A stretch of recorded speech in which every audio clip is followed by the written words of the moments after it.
Hello दोस्तों, एक बार फिर से आप सभी का मैं गणेश सुथार गणेश क्लासेज में हार्दिक स्वागत करता हूं, अभिनंदन करता हूं।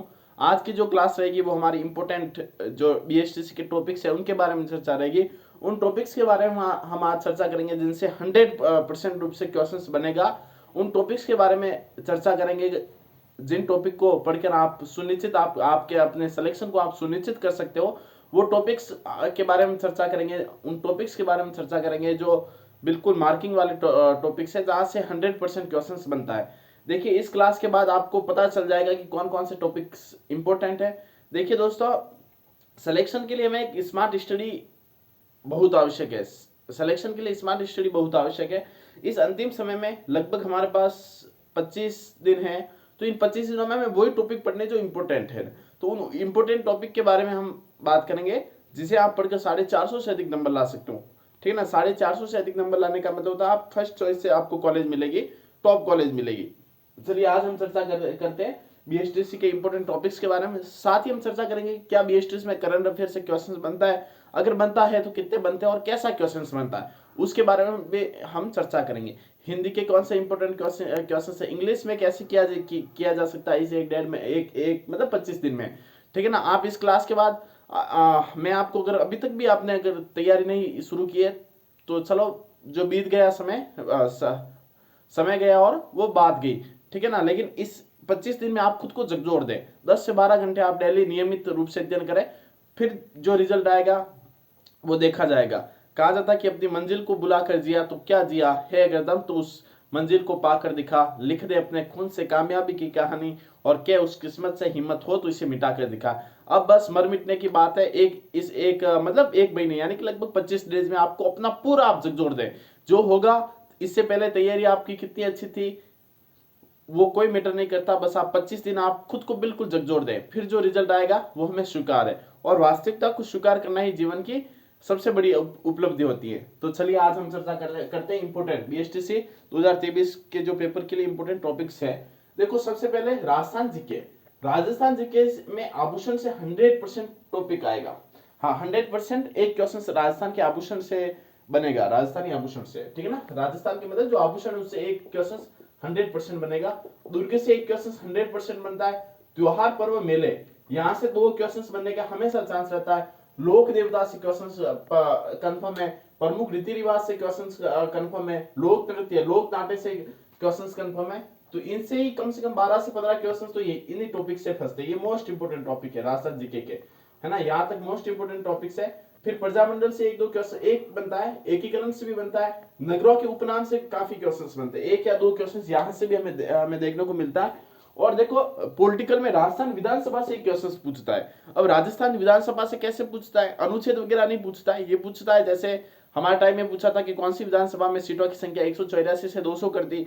आपको ध्यान रखना है कि वर्तमान विधानसभा में महिलाओं की संख्या कितनी है, राजस्थान से विधानसभा की कितनी सीटें हैं, राजस्थान से राज्यसभा की कितनी सीटें हैं, राजस्थान से लोकसभा की कितनी सीटें हैं, राजस्थान से संसद की कितनी सीटें हैं। ऐसे सीटों के बारे में आपको ध्यान रखना। और बेसिक जो राजस्थान विधानसभा वर्तमान में जो विधानसभा चल रही है 15वीं विधानसभा, इसके बारे में आप जानकारी प्राप्त कर ले। बस विधानसभा से यहां से क्वेश्चन बनने का ज्यादा चांस रहता है। जैसे राजस्थान विधानसभा का वर्तमान में अध्यक्ष कौन है, इस तरह से।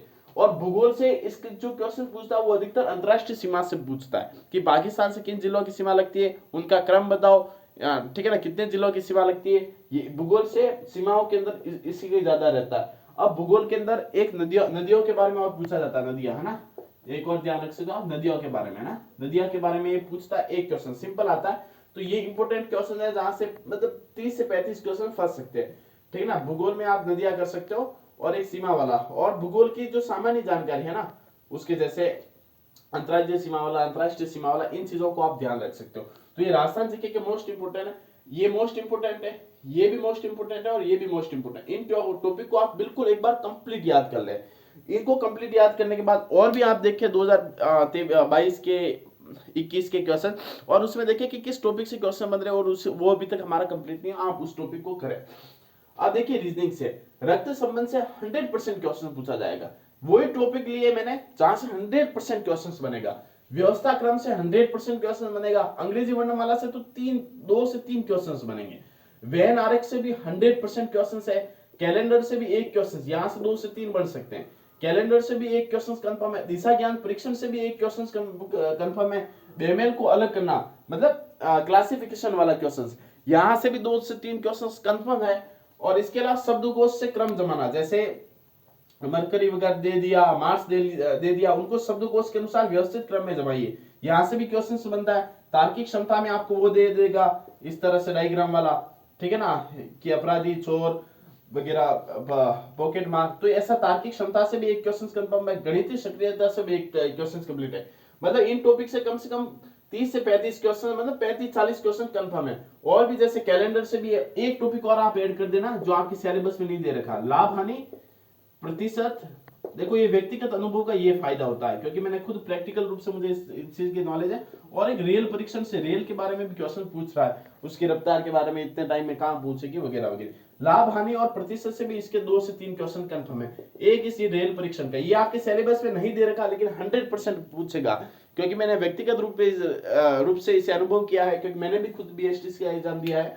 तो हिंदी से ये देखिए मोस्ट इंपोर्टेंट क्वेश्चन है रीजनिंग के। अब हिंदी के, हिंदी से संधि से 2 क्वेश्चंस कंफर्म है, 2 से 3, समाज से भी 2 से 3 क्वेश्चंस कंफर्म है, पर्यायवाची से भी 2 से 3 क्वेश्चन कंप्लीट है, कंफर्म है, मुहावरे से कंफर्म है, लोकोक्ति से कंफर्म है, वाक्य रचना, संयुक्त वाक्य, मिश्र वाक्य, ठीक है ना, तो यहाँ वाक्य रचना से भी क्वेश्चन कंफर्म है, 1 या 2, बहुत सिंपल है। सिर्फ आपको आइडेंटिफाई, देखो किसी भी टॉपिक पर हमें पीएचडी नहीं करनी है, या किसी भी सब्जेक्ट पे हमें पीएचडी नहीं करनी है, उसके बारे में ऐसे इतनी जानकारी हमें हो जाए कि जैसे एग्जाम में जो ऑब्जेक्टिव टाइप 4 है ना, 4 जो मतलब ऑप्शंस है, उसमें से हम एक को एलिमेंट कर सके, एक को पहचान सके, ठीक है ना, राइट वाले को, ठीक है ना। वाक्य रचना विलोम शब्द से कंफर्म है, वाक्यांश के लिए एक शब्द से कंफर्म है, शब्द युग्म कंफर्म है, और शब्द शुद्धि से भी कंफर्म है। अब देखो इंग्लिश में ये मोस्ट इंपोर्टेंट बहुत सारे टॉपिक है, लेकिन डायरेक्ट इनडायरेक्ट से कंफर्म है। आप डायरेक्ट इनडायरेक्ट के कुछ नियम याद कर दो, बस उन नियम को वहां पेपर में आपको ऑप्शंस आएंगे, वहां देख लेना, हाँ ये रट लो उन नियम को, बस रट्टा मार दो नियम का। क्योंकि देखो हर एक क्वेश्चन, देखो यहाँ इसके कम से कम आपको 20 में से कम से कम 7-8 क्वेश्चन तो सही करने ही होंगे। तो डायरेक्ट इनडायरेक्ट के आप रूल्स को कंप्लीट रट ले, और उनको फिर उनकी प्रैक्टिस कर ले, 4 मतलब 9 से 10 क्वेश्चन के आप आराम से कर लोगे। काइंड्स ऑफ सेंटेंस, आप वाक्य रचना को कंप्लीट याद कर ले, और उस वाक्य रचना जैसे संयुक्त वाक्य, मिश्र वाक्य, उन्हें इंग्लिश में क्या कहते हैं, बस ये याद रख दीजिएगा, दोनों सेम है। इसको याद करोगे, 2 क्वेश्चन यहां से बनेगा और 1 क्वेश्चन यहां से बनेगा, 3 क्वेश्चन आपके कंफर्म। ये होता है एक स्मार्ट स्टडी।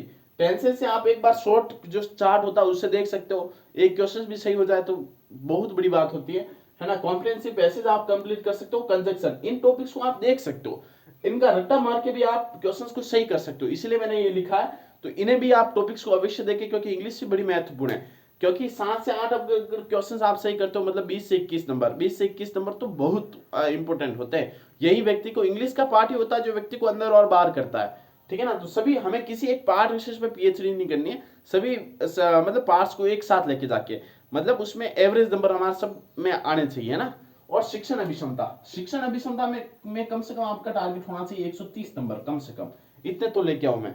इसके लिए आपको क्या करना है, लक्ष्य की गाइड या कोई भी गाइड पढ़िए, उसका शिक्षण अभिक्षमता निकालना, हर एक टॉपिक के पीछे जो ऑब्जेक्टिव टाइप क्वेश्चंस होते हैं उन क्वेश्चंस को आप पढ़ लिया करें, बस एक दिन पढ़ना आप उन्हें।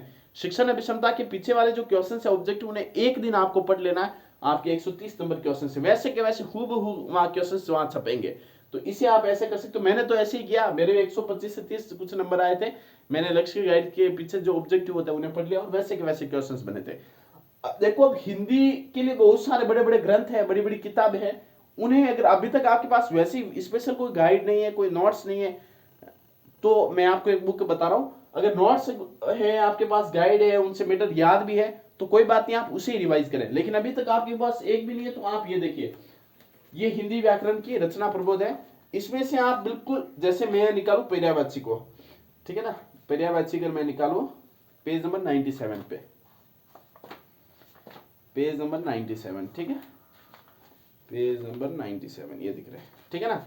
देखिए पर्यायवाची, ये एक पेज और ये एक पेज और ये आधा पेज, मतलब एक पेज दोनों तरफ करके एक पेज है। आप इन्हें रोज 10 मिनट दिया करें, ठीक है ना। और पर्यायवाची आप बिल्कुल इन्हीं में से क्वेश्चन 100% फंसेगा। कोई बड़े मतलब 10-10 पेज के मैं पर्यायवाची याद नहीं करने, बस एक पेज, ठीक है ना। और ये 2 से 3 क्वेश्चन आपके यहाँ फंस जाएंगे। विलोम शब्द भी आपको यहीं से पढ़ने, यहाँ भी कितने पेज है, 1 या 2 पेज आराम से, है ना। जैसे मुहावरे हैं, लोकोक्तियां हैं, विलोम शब्द है, पर्यायवाची है, शब्द शुद्धि है, शब्द युग्म है, और वाक्यांश के लिए एक शब्द है। इन्हें आप रोज 20 मिनट इन सब टॉपिक को आप दिया करें। जैसे मैं अगर तैयारी करता तो इस समय मैं क्या करता, इन 5 पर्यायवाची को डेली याद करता, 5 ये पर्यायवाची याद कर दिए, ठीक है ना। एक पेज ये पढ़ लिए विलोम शब्द के, ठीक है। फिर आगे वाक्यांश के लिए एक शब्द पढ़ लिया, ठीक है ना। इस तरह करके शब्द जो युग में है वो 10-10 करके याद कर लिए। मतलब डेली मैंने पर्यायवाची हो, लोकोक्ति हो, चाहे रीड के समय में मैंने डेली पढ़ा करता था, जिससे क्या है ये चीजें याद हो जाती। अगर एक ही दिन आप सारा अगर पढ़ने की कोशिश करोगे तो मुहावरे, लोकोक्ति चीजें याद नहीं रहेगी। मुश्किल से लोकोक्ति, विलोम शब्द, एक शब्द और शब्द युग्म, शब्द शुद्धि को क्या करना है, मोबाइल में रिकॉर्डिंग वाला चालू करना है, और आप इसमें से निकाल के आपको शब्द जो शुद्धि वाले उन्हें पढ़ते जाना है, ठीक है ना। फिर नोटबुक ली, रिकॉर्डिंग को चालू की, और 10-10 आप उसके जैसे रिकॉर्डिंग चालू कर दी, वो उसमें जो आपकी आवाज आ रही, जो शब्द आ रहा, उसे नोटबुक में लिख लिया, फिर बुक से मिला के चेक कर लिया। तो इससे क्या, देखो शब्द शुद्धि से 1 से 2 क्वेश्चंस कंफर्म है वो इसी बुक से आएंगे। तो है ना, हिंदी के लिए तो ये बुक पर्याप्त है। अगर आपके पास बड़ा कोई ग्रंथ अगर अभी तक पढ़ा नहीं है ना, तो ये कंफर्म है, इससे क्वेश्चन सारे बनते हैं। तो मैंने कहा कि विलोम शब्द, पर्यायवाची, इन्हें आप डेली पढ़ा करें। संधि समास को आप 1-2 दिन में टारगेट रखें कि 2 दिन में मैं, मतलब 2 दिन में अगर आप 2 से 3 घंटे पढ़ते हो, इसी बुक से पढ़ लेना, तो आपकी संधि कंप्लीट हो जाएगी। समास बिल्कुल सिंपल है।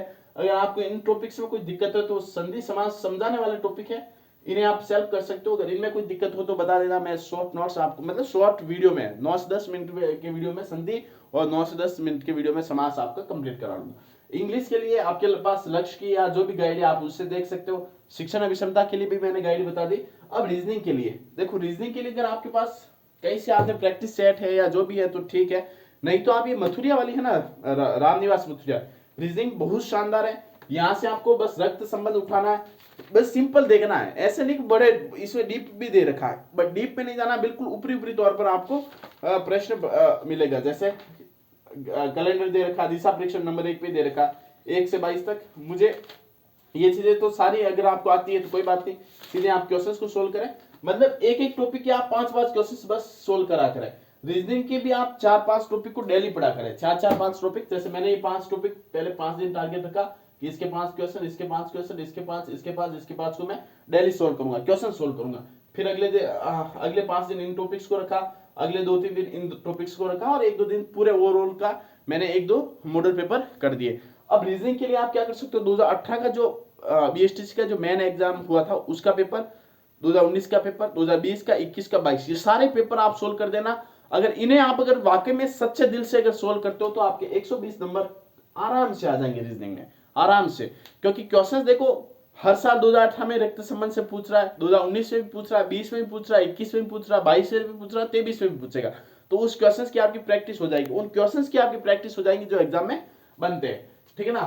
फिर मैंने बात की रीजनिंग के बाद राजस्थान जीके के बारे में। देखो राजस्थान भूगोल, मैं करंट अफेयर के बारे में बताऊंगा, राजस्थान भूगोल और जो है अपनी पॉलिटिकल, उसके बारे में, राजस्थान विधानसभा के बारे में आप थोड़ा पढ़ सकते हो ना, ज्यादा डीप नहीं पढ़ना है। और भूगोल में जैसे राजस्थान की जो सीमा वगैरह है, जो बेसिक मैपिंग है ना, अंतरराष्ट्रीय सीमा, अंतर्राज्यीय सीमा, और जिलों की संख्या, नदियां वगैरह, इन्हें आप दे सकते हो। और राजस्थान के इतिहास, आर्ट और कल्चर के लिए ये बुक बहुत शानदार है, मतलब द बेस्ट है, ठीक है ना। इससे बेस्ट कुछ हो ही नहीं सकता है। आपको जो टॉपिक पढ़ना है, ठीक है ना, जैसे राजस्थान का इतिहास एक परिचय, 1 से मतलब इसे आप 2 से 3 बार कंप्लीट पढ़ ले, है ना। अगर आप अब भी इसे 3 बार पढ़ते हो ना, तो आपका जो पूरा मीटर वो कंप्लीट हो जाएगा, और कंप्लीट आपको चीजें याद होगी। मैंने रीट में मतलब पूरी इसे पढ़ी थी, और भी हालांकि पढ़ी थी, लेकिन सारे जो क्वेश्चंस बनने थे वो यहीं से बन गए। जैसे मुझे पढ़ना है राजस्थान के आभूषण, ठीक है, इसमें होगा राजस्थान का आभूषण, राजस्थान के आभूषण, राजस्थान के लोक नृत्य, लोक नाट्य भी है, भाषा, साहित्य, चित्रकला, वस्त्र और आभूषण। ये देखो मैंने रीट में लगा भी रखा, रीट तो रीट में ये सारे टॉपिक लगते थे, मैंने यहाँ से पढ़ा था, ठीक है। राजस्थान के वस्त्र आभूषण 47, पेज नंबर 47, ठीक है ना। मैं आ गया पेज नंबर 47 पे, ठीक है ना। देखो बहुत शॉर्ट में दे रखी है, कम मीटर से क्वेश्चंस बनते, मेन विशेषता इसकी है। ज्यादा वो इसमें मतलब उतना नहीं दे रखा है, लेकिन इतना दे रखा है कि वो पर्याप्त है आपके एग्जाम में क्वेश्चंस बनने के लिए। ठीक है ना, ये सारे क्वेश्चंस दे रखे हैं, देखो नाक में नथ, बेसर, बारी, बोगली, कांटा, चुनी, चौप, ठीक है ना, घुंघरू, ये पाँव में घुंघरू, नुपर, झांझर, नेवरी, ये सारी चीजें ये यहीं से आपको मिलेगी। तो इसे आप हर टॉपिक आपके मिल जाएंगे। इस टॉपिक को, इन टॉपिक को यहाँ पे एलिमेंट कर ले, यहाँ पहचान ले, और यहीं से इन्हें पढ़ ले, इसी बुक से। अगर अभी तक आपके पास कोई नोट्स नहीं है, नोट्स है तो नोट्स पढ़ ले, कोई बात नहीं। राजस्थान प्रजामंडल एकीकरण सब कुछ इसमें से मिल जाएगा। ठीक है ना, तो शिक्षण अभिक्षमता मैंने पूरे सिलेबस के बारे में जो इंपोर्टेंट टॉपिक्स है उसके बारे में चर्चा कर दी। अब बात आ गई करंट अफेयर के बारे में। करंट अफेयर्स के बारे में क्या क्वेश्चन आता कि नहीं आता है। देखो भाई, जो भोला विद्यार्थी है, मैंने पहले भी कहा था कि नई नई आंखें हो तो हर मंजर अच्छा लगता है। एक 12वीं पास विद्यार्थी अवश्य करंट अफेयर्स के पीछे भागता होगा। अभी की बीएसटीसी के लिए करंट अफेयर्स पढ़ना है, घंटे भर की डेली की क्लास से लेता होगा। भाई नहीं बनता है करंट अफेयर्स से क्वेश्चन। बनेगा, एक बनेगा, और कैसा बनेगा वो विधानसभा से रिलेटेड करके पूछेगा, या अगर पूछ लेगा तो मंत्री के बारे में पूछ लेगा। राजस्थान के शिक्षा मंत्री कौन है, राजस्थान के उद्योग मंत्री कौन है, इस बारे में एक नॉर्मल क्वेश्चन। ठीक है ना, राजस्थान विधानसभा के अध्यक्ष कौन है, ठीक है ना, ऐसा क्वेश्चन बनता है। ऐसे नहीं कि पूरा करंट में वो पूछ लिया कि शूटिंग में, मतलब जैसे अवनी लखेरा के बारे में पूछ लिया, कौन सा मेडल जीता, ऐसे क्वेश्चन आपके नहीं बनते। ठीक है ना, लेकिन वही है कि बच्चे भागेंगे इनके पीछे। मैं आपको करंट अफेयर्स के बारे में एक 10 मिनट की एक वीडियो दूंगा, जिससे क्वेश्चन अगर करंट अफेयर्स से बनेगा तो वहां से फंस जाएगा। और अपने तमाम मैं आपसे यही कहना चाहता हूँ कि अपने तमाम साथियों को इस क्लास को शेयर करिएगा। ये महत्वपूर्ण एक क्लास थी, जिसके बारे में हमने इस क्लास में उन टॉपिक्स के बारे में चर्चा की जिनसे 100% क्वेश्चंस बनेगा। और इन टॉपिक्स को अगर आप पढ़ते हो तो आपके 450 प्लस नंबर आराम से कंफर्म हो जाएंगे। तो आप अपने तमाम उन साथियों को इस क्लास को शेयर करिएगा जो बीएसटीसी की तैयारी कर रहे हैं। देखो दोस्तों, इस बात को मत सोचिए कि आपकी तैयारी कितनी अच्छी हुई थी। ठीक है ना, अब आपके पास 25 दिन पड़े। इन 25 दिनों में आप कितना कर सकते हो, आपने कितना पढ़ा, कोई मतलब नहीं। इन 25 दिनों में खुद को झकझोर दे। मैंने पहले भी कहा था कि अपनी मंजिल को बुलाकर जिया तो क्या जिया है, अगर दम तो उसे पाकर दिखा। लिख दे अपने खून से कामयाबी की कहानी, और क्या उस मंजिल से हिम्मत हो तो इसे मिटा के दिखा। बिल्कुल आप खुद को झकझोर दे इस 25 दिनों में, और उस 25 दिनों के बाद आप जो बनोगे वो वाकई में लाजवाब बनोगे। एक कहावत और है कि मैंने उसको जब जब देखा, लोहा देखा लोहे जैसे तपते देखा, गलते देखा ढलते देखा, मैंने उसको जब जब देखा गोली जैसे चलते देखा। तो आप बिल्कुल अपने लक्ष्य के प्रति कॉन्सेंट्रेट हो जाए, बिल्कुल उसके प्रति मतलब एकाग्रचित हो जाए, और बिल्कुल अपने को पूरी तरह समर्पित कर दे, है ना। जैसे ध्यानमग्न हो जाते हैं ना ऋषि मुनि, वैसे आप बिल्कुल इन 25 दिनों में ध्यानमग्न हो जाए। मतलब 3 से 4 प्रैक्टिस आप अवश्य करें, क्योंकि उस प्रैक्टिस से आपको पता चलेगा कि रीजनिंग का मेरा टाइम कितना लग रहा है। और आप वो चीजें देखो, इन 25 दिनों में ये चीजें कंफर्म कर दे कि मुझे एग्जाम हॉल में सबसे पहले कौन सा पार्ट सोल्व करना है, इस समय तक में मेरे कितने क्वेश्चंस हो जाएंगे। इन चीजों को आप पहले से एलिमेंट कर रहे हैं ताकि वहां कोई हड़बड़ाहट ना हो और आसानी से आपका पेपर हो जाए। धन्यवाद।